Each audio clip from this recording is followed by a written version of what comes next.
My name is Emily Carter, and I used to think that the worst way to find out about an affair was to walk in and catch it happening.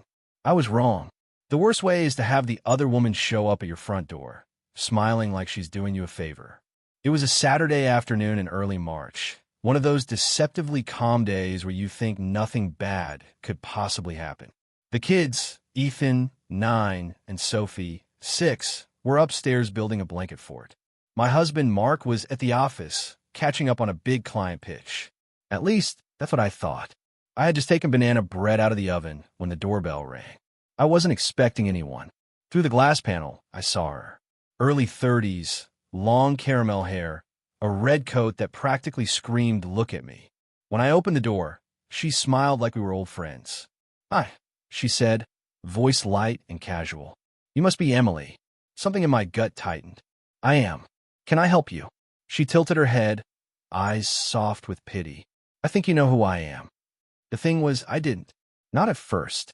But then she leaned in, as if sharing a secret with a neighbor. "I'm Claire. I've been seeing your husband for the past year." The air went out of me. My first instinct was to slam the door in her face, but my hands didn't move. My brain couldn't keep up. My husband of 12 years. The father of my children. Seeing her for a year? She kept talking like she had rehearsed it. "I thought you deserved to know. I found out last week that you're still married, and, well, I don't want to be that woman. But I also don't want to be lied to." Her words hung in the air like smoke. My knees felt weak. "How do I know you're telling the truth?" I finally asked. She reached in her bag and pulled out her phone. A quick swipe, and there it was, pictures of Mark in a restaurant I didn't recognize, his hand resting on hers. Text messages that started with "can't wait to see you tonight" and ended with things I can't repeat without my stomach turning. Dates, locations, inside jokes. It was undeniable. "You should probably sit down," she said softly. But I didn't sit down. I stood there in the doorway, gripping the edge like it was the only thing keeping me upright. My hands were shaking. My mind was a storm, part disbelief, part rage, part humiliation. "Why now?" I asked. She shrugged, almost apologetic. "Because I think he's been lying to both of us. He told me you two were separated, that you were living here for the kids until the divorce went through. But yesterday, I saw a post on Facebook. Family picture. Happy captions. And I realized he's been playing us both. I wanted to hate her. I did hate her, but not entirely. The real venom was for Mark. He was the one who made vows to me, the one who tucked our children into bed every night and then slipped away to see her. Just then, I heard the garage door. Mark's car. My pulse went wild. Claire and I looked at each other. She didn't move. The front door opened. He stepped inside, looking at me first, then at her. His face drained of color so fast, it was almost satisfying. "Emily." I held up a hand. "Don't." Claire crossed her arms. Surprise. For a moment, nobody spoke. The sound of Sophie's laughter drifted from upstairs, an almost cruel reminder of the normal life that was crumbling in real time. Mark tried to recover. "Emily, she's the woman you've been cheating with for a year," I said, my voice cold. "She just showed me the proof." "I can explain." "You can explain to your lawyer," I snapped. He looked stunned, as if the rules of his double life had been broken. Maybe he'd thought we'd never meet. Maybe he thought he could keep his worlds separate forever. I turned to Claire. "Thank you for coming here. You can go now." She hesitated, like she wanted to say more, then simply nodded and left. The click of her heels faded down the driveway. When I looked back at Mark, I saw panic in his eyes. "Emily, please. Don't do this in front of the kids." "Do what?" I asked. "Tell the truth. You've been lying in front of them for a year." I didn't scream.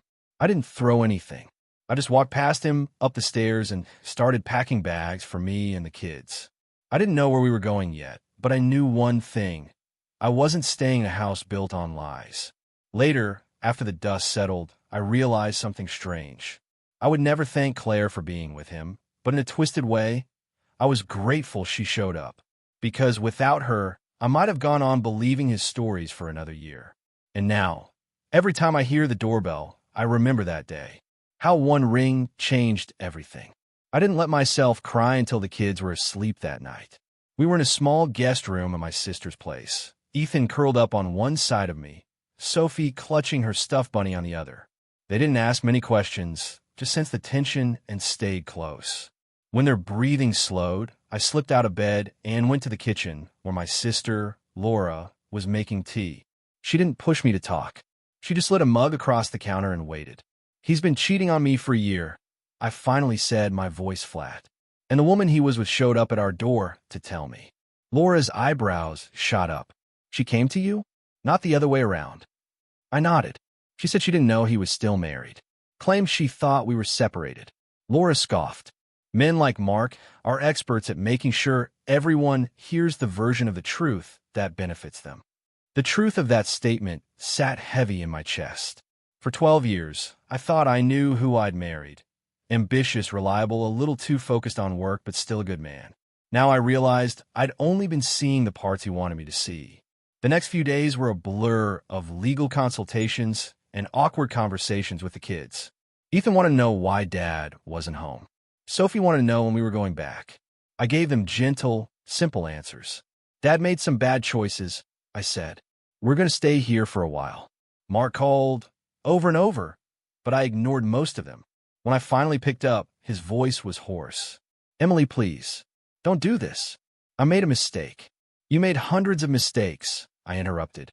"Every text, every meeting, every night you told me you were working late." I ended it with her, he said quickly, like that was supposed to fix everything. "Not because you wanted to," I said. "Because she showed up and blew your cover." There was a long silence. Then, in a small voice, he said, "I still love you."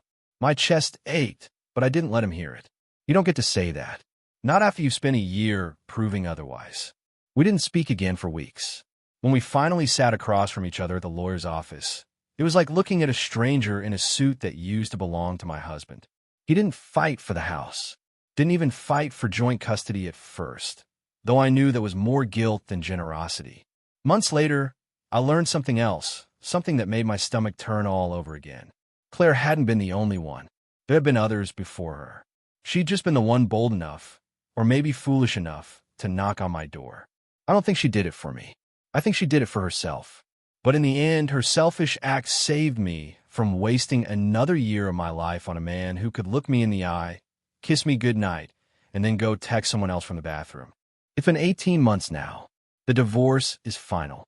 I have my own place, a job I love, and a life that doesn't revolve around wondering where my husband is. Sometimes when the kids are asleep, I sit in the quiet and think about the day she showed up. The anger has faded, replaced by something else, clarity. The day Claire rang my doorbell, she didn't just reveal Mark's affair. She set me free.